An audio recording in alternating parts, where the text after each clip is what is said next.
Hello students, welcome to our English class. At this time, we'd like to discuss about passive voice. So, what is passive voice actually? Apa sih passive voice itu? Kali ini kita akan bahas passive voice or passive sentence dalam bentuk simple present tense. Okay, before we continue to the explanation, jangan lupa klik tombol subscribe, like, and tombol loncengnya ya.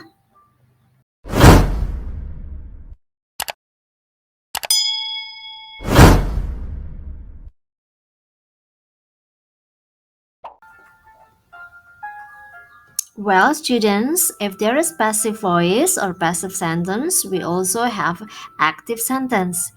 Jika kita punya kalimat pasif, otomatis kita juga punya kalimat aktif ya.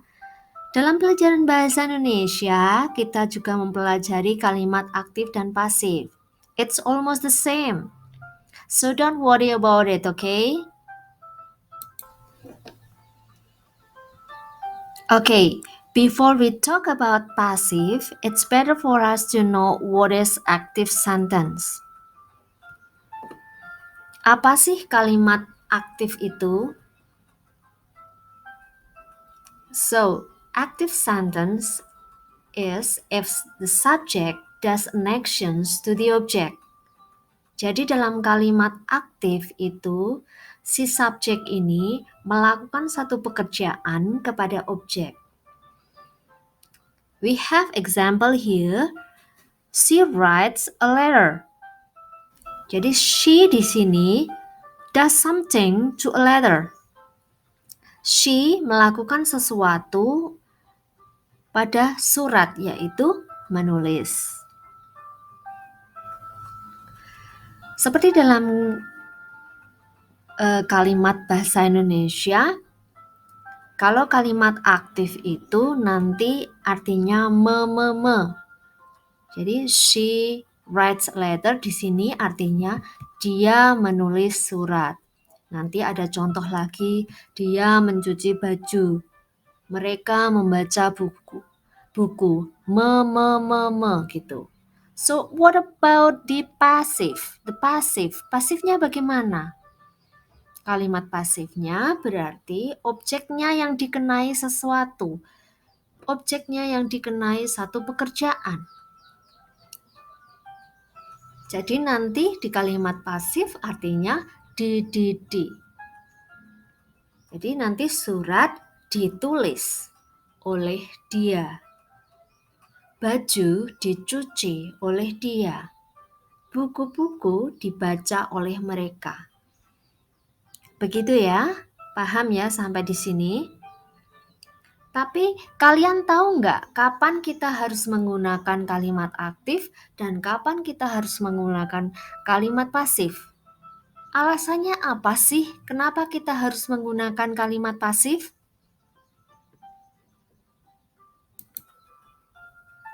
Yes, these are the reason why we use passive sentence.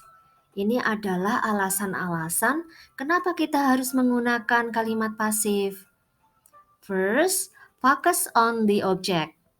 Jadi kita fokusnya hanya pada objeknya saja. Objeknya itu adalah yang paling penting. Yang kedua, we don't know the doer. Kita tidak tahu siapa pelakunya. And then the third one, the doer is not important. Jadi pelaku di sini tidaklah penting. Kita kembali ke pertama lagi. Jadi yang terpenting itu adalah objek. Di sini alasan-alasan kenapa kita harus menggunakan kalimat pasif. Oke. Slide selanjutnya akan kita lihat bentuk kalimat aktif dan kalimat pasifnya. Okay, students, look at the screen. We have active here. She writes a letter. Kita identify Di sini she, di sini adalah subjeknya, and then writes itu verb 1 because this is a simple present tense, and then a letter is object. So we want to change into passive. Kita akan merubah menjadi kalimat pasif. Jadi objeknya di sini a letter itu pindah ke depan di sini menjadi subjek. A letter is written by her. Oke. Kenapa is di sini? Kita tambahkan to be here is karena letternya itu single. Maka to be-nya is. And then we need verb. Verb 3. Kita ambil dari kata write di sini. Verb 1 kita ubah menjadi verb ketiga. Jadi a letter is written.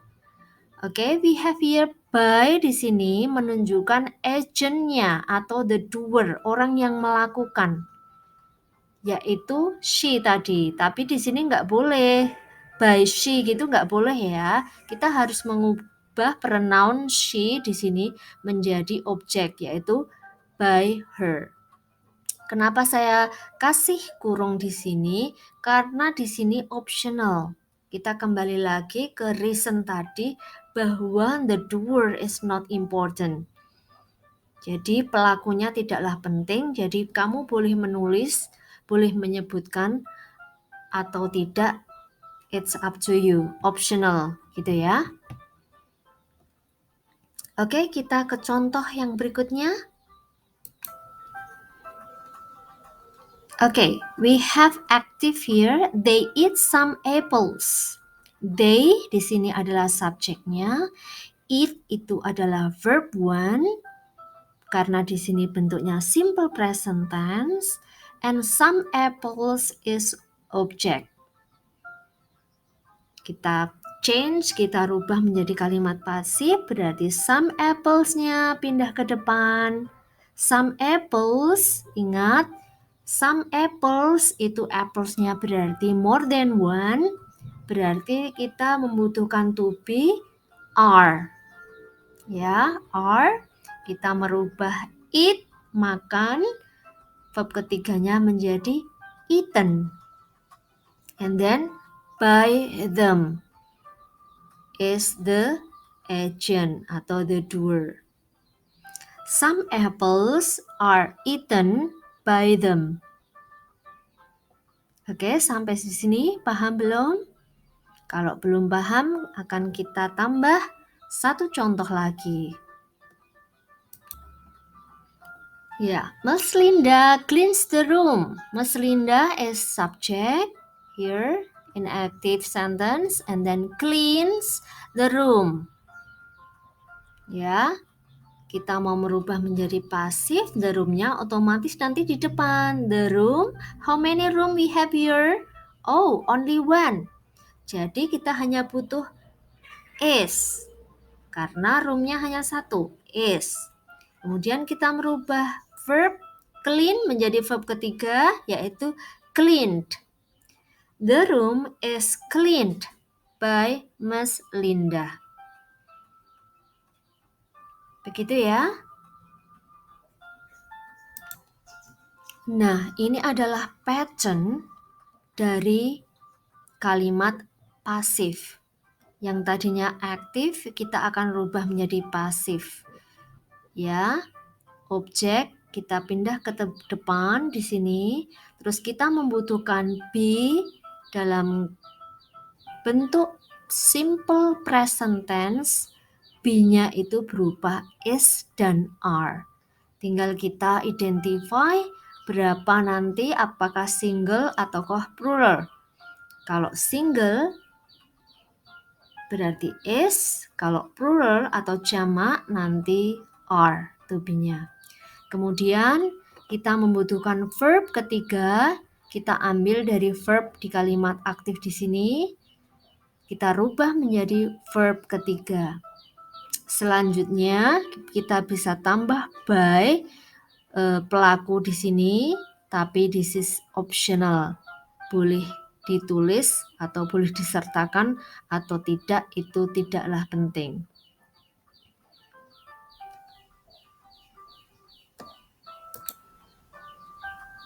Nah, ini adalah tips bagaimana cara kita membuat kalimat pasif. Identify the subject, verb, object in active sentence. Jadi langkah pertama kita harus bisa mengidentifikasi di kalimat aktif tadi mana subjeknya, mana verbnya, dan mana objeknya, begitu ya. Kemudian, move the object in active sentence into the subject in passive sentence. Jadi, langkah yang kedua, move the object. Yuk, pindahkan objeknya di kalimat aktif menjadi subjek di kalimat pasif. Yang tadinya di kalimat aktif itu di belakang, kalau di kalimat pasif jadi di depan sendiri. Oke, begitu. Number 3, identify the tense in active sentence.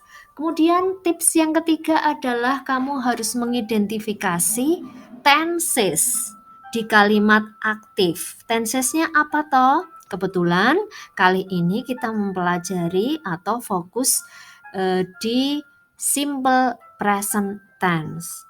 Nah, kalau di simple present tense berarti kita membutuhkan to be apa? To be-nya tadi is dan are. Kemudian yang keempat yaitu change the verb into the verb participle atau verb 3. Kemudian rubahlah verb atau kata kerja di kalimat aktifnya tadi dirubah menjadi verb ketiga di kalimat pasif. Kemudian yang terakhir boleh ditambah by bla bla bla untuk menambah agent atau pelaku yang melakukan suatu action tersebut. Begitu? Jelas ya? Okay, well students, we come to the practice. We only have 5 numbers here, so please change these active sentences into the passive sentences. Gampang ya? Oke, selamat mencoba.